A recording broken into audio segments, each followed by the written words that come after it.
All right, what are we prioritizing? The initiatives we want to focus on this year. Internal organization things we talked about. We talked about last year's. If you didn't get to it yet, those are probably pretty high priority. If you've already kind of circulated in the organization that in 2024 you were going to work on these 12 things or 3 things, whatever the number is, and you don't get to all of them, I think that's okay.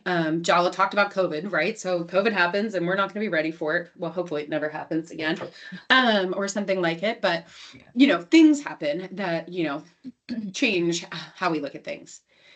Decision by committee. Again, kind of going back to like ensuring not duplicate work is done. What are the risks? What controls are in place? There are times that I know what we see in SIU, FWA, PI, whatever it is, that kind of lens that we're looking at, we don't always see all the pieces. And we don't always know what is being done to mitigate particular risks. Not to pick on prior authorization, but we see a lot of that in FWA, right? Because we're always like, oh, well, it's pre-auth. Can we look at that? Let's look at the pre-auth documentation. It's a big part of a lot of our cases. And so sometimes we assume, oh, well, it's not pre-auth, therefore it's not. Or we assume, oh, it is. Do we understand that process? Is it being managed the way that we think it should, knowing what we see in the documentation by the time it gets to us?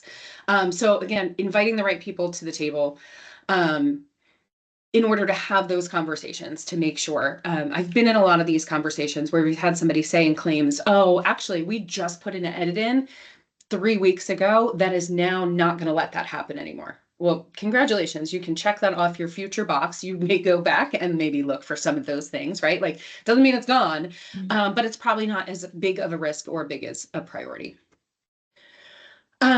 Ownership considerations. So many of you probably work for a plan that might be owned by a hospital system, a provider group, something of that kind of setup. And it's not at all that you're going to change who you audit or why you audit, but it does change how you approach that and how you kind of socialize what it is that you're going to do, how you might word that on your work plan.